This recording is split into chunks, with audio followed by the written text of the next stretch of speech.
Oireachtas Jennifer Murnane-O'Connor to discuss the number of community Gardaí in Carlow, Kilkenny. Okay, thank you. I was just talking to Minister Harris there. So thank you. Minister, now that restrictions have eased, I have been happy to get out and meet groups around Carlow, and the one thing that has come up is the lack of Gardaí on the ground. I have asked you here, Minister, to discuss the number of community Gardaí in Carlow, Kilkenny, because there are certainly concerns that there are not enough Gardaí in the community right now. I did write to the Garda Commissioner to ask about recruitment in my constituency, and I am very concerned since we are now centralised.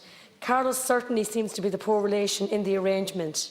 Rural crime has affected all of us, directly or indirectly, and we cannot continue letting this happen. People feel they are not being heard, and I attend the Joint Policing Committee. We have a Joint Policing Committee every 3 or 4 months, and I feel that is really helpful, and I do want to compliment the Guards in Carlow for the excellent job that they are doing, but they are very short-staffed. But, you know, Guards in the community is the biggest issue that comes up every time at our Joint Policing meeting. And another example is if you take Loughlin Bridge there, where the Garda station was closed in 2013, and then the post office was robbed, houses were burglarised, and machinery and tools had been stolen all around the one time that the Loughlin Bridge Garda station had closed. A local Garda station is vital for small rural villages and townlands, and since the government has made a promise to reopen it, I am looking for a date, Minister, that the Department of Justice will keep their commitment to this. The station reopening is urgent, and I am receiving calls that this is an urgent matter, and I would like to see an end to false hope and a real action taken here. I have tabled numerous parliamentary questions on this. I've raised it as topical loads of times, and I've spoken at length. But Carlow needs to be made a priority in Dublin, and I intend to make my voice heard on this. And while I'm here, and I just want to ask about Text Alert. These are vital in the community, but the cost money, as you know, and I know we do need some kind of a funding stream. So I'm just wondering, what sort of funding have we available now for communities to help them with these Text Alerts, because they are so valuable to the community, to the residents, particularly for elderly residents in rural areas. Text Alert plays a huge part, and I see it myself from talking to people.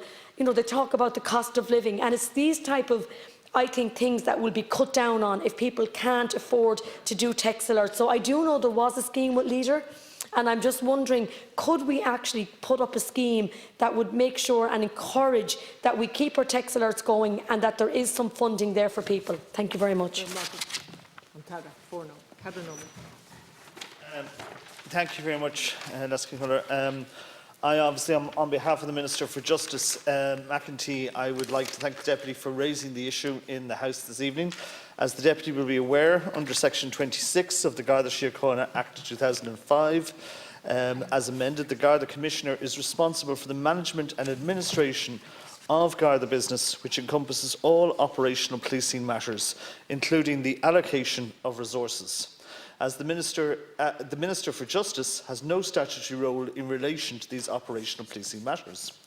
I know the Government and Minister McEntee are committed to supporting a strong and visible police presence throughout the country in order to detect and prevent crime and to provide reassurance to local communities across the country. It should be noted that to date the official categorisation as a community guard has simply referred, obviously, to those who are exclusively assigned to building relationships with local communities and civil society, including giving talks in schools or community groups. But it is important to note, however, that community policing is at the heart of Garda Síochána, and that all Gardaí have a role to play in community policing in the course of carrying out their duties. Indeed, this is fundamental to the new Garda operating model recommended by the Commission on the Future of Further Policing in Ireland and currently being rolled out under a Policing Service for Our Future, the Government's implementation plan for the Commission's recommendations. An unprecedented allocation in excess of €2 billion was provided in Budget 2022 for Garda Síochána, which includes funding for the recruitment of up to an additional 800 Garda members and up to 400 Garda staff. Many of the Garda members are to be recruited will be drawn from the Garda recruitment competition, which opened just last month. And I'm obviously very happy to note on behalf of the Minister that the level of applications received thus far from those interested in a career in Garda Síochána, there is a strong interest. I'm informed that as of the 31st of January 2022, the latest date when figures were available, there were 97 community Gardaí assigned to the Kilkenny-Carlow division. This represents an increase of 14% since December 2017, when there were 85 community Gardaí assigned to the division. This allocation is comprised of 14 sergeants and 83 Gardaí. While the Deputy will appreciate that the allocation of resources is an operational matter for the Commissioner, I am assured that the situation remains closely monitored by the Garda senior leadership team, particularly in view of commitments to the continued rollout of the operating model of policing at divisional level to ensure the optimum use of all Garda resources in providing the best service to the community.